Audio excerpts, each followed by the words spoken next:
There's something no one really prepares you for, the moment when life quiets down. The kids are grown, the house doesn't echo with the same kind of busy, and you suddenly have time. Time to think, time to feel, time to notice what's still there and what's missing. Some women reach this place and begin to realize they're not lonely. They're just no longer chasing. Not chasing love. Not chasing approval. Just learning how to be with themselves. And the world doesn't always understand that. People start asking, "Don't you want someone?" But the truth is, maybe for the first time, you don't need to be chosen. You've already chosen yourself. And that changes everything. If any part of that feels familiar, or maybe stirs something you haven't said out loud before, I'd love to hear about it in the comments. Let's not keep these thoughts hidden anymore. 1. Choosing solitude. Choosing to be alone is something most people don't really talk about, at least not in a kind way. If a woman decides not to remarry after a divorce, or if she lives quietly by herself after the kids have left, people assume something must be wrong. They whisper, "She must be lonely," or "Poor thing, she never found anyone." But what if that woman didn't lose anything? What if she found something? Choosing solitude isn't about bitterness. It's not about giving up on love or turning cold. It's about finally listening to your own voice after years of listening to everyone else's. It's about realizing you don't need someone beside you to feel whole. Not anymore. Some women spend decades in relationships that drain them, giving, adjusting, compromising. And when that chapter ends, there's this unexpected space. First, it can feel strange. But then, if you let it, it starts to feel sacred. Like peace. Like breath. Solitude becomes a filter. You no longer have to accept just any kind of connection. You begin to wait for something that feels true, not something that simply fills the silence. There is strength in that stillness. And yes, it might make some people uncomfortable. But that's only because they haven't tasted what it feels like to be rooted in yourself. You're not avoiding love. You're respecting yourself enough to not call it love when it costs you your peace. 2. The Jungian descent. There's a kind of healing that doesn't happen until later in life. Not because we weren't ready before, but because we didn't have the time, the space, or maybe even the permission to look inward. Carl Jung called it individuation, the process of becoming whole by facing the parts of ourselves we often ignore. And for many women, especially in their later years, this journey begins in solitude. You see, when the world quiets down and the expectations fall away, something unexpected rises. Old memories, emotional wounds, the patterns we inherited from our mothers and grandmothers, they begin to show up. Not to haunt us, but to be seen, to be understood, to be finally put to rest. Maybe you've noticed it yourself, certain feelings that have lived under the surface for years.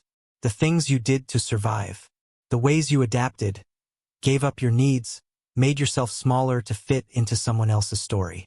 But now you're not trying to survive anymore. Now you're starting to rebuild, slowly, gently, not into someone new, but into someone more complete. This isn't about becoming hard or distant. It's about walking back through your past with open eyes and saying, "Yes, that happened, but it no longer owns me." There is a sacred power in this kind of inner descent. It's the kind of strength that doesn't scream. It doesn't need to, because once you've touched your own truth, the raw, unedited, unpolished truth, you don't need anyone else to tell you who you are. You've met yourself, and you're still standing. 3. From lack to presence. There's a big difference between needing someone and choosing someone, but it often takes years, sometimes decades, to really feel the difference in your bones. When a woman stops needing to be chosen to feel valuable, the world doesn't quite know what to do with her. And maybe you've felt that shift in yourself. Where once there was a quiet ache for approval, now there's clarity. Where you used to fill silence with company, now you let it breathe. People might say you've changed, that you've grown distant. But what they're really reacting to isn't distance, it's depth. Because you're no longer reaching out from a place of emptiness. You're showing up from a place of presence. You're not performing love. You're living truth. And that makes others, especially those who haven't done their own work, feel a little unsettled. But here's the thing. You're not here to shrink anymore. You're not here to accept crumbs and call it connection. You're here for something real, and if that means fewer people, fewer conversations, or more time alone, then so be it. That's not loss. That's alignment. This kind of presence doesn't make you cold. It makes you clear. You can still feel love, desire, tenderness, but now, it's held within boundaries made of self-respect, not fear.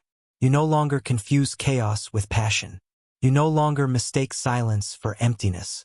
In fact, you've learned that silence, real silence, can feel like home. And when you begin to live this way, something shifts. You stop chasing. You stop proving. You simply become. And that, in itself, is a quiet revolution. 4. The new woman archetype. This woman, the one who's chosen solitude, who's faced her shadows, who lives in presence. She's not an exception or a rare find anymore. She's becoming a new kind of woman. A new archetype. She's not defined by the roles that used to limit her: wife, mother, caregiver. Those parts may still be important, but they no longer decide her worth or her story. Instead, she defines herself by her authenticity, by her willingness to show up as she truly is: wild, tender, wise, imperfect, and free. Love for her is no longer a survival tactic. It's a choice, something to celebrate, not something to fix a loneliness or fill a gap.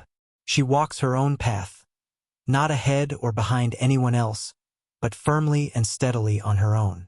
And as she walks, she leaves a quiet invitation behind her, an invitation to other women, maybe even you, to stop searching outside themselves for validation, for meaning, for love. Because the journey inward is the most courageous journey there is, and it's one worth taking at any age.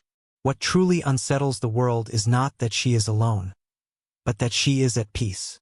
She is no longer waiting to be chosen, because she has already chosen herself.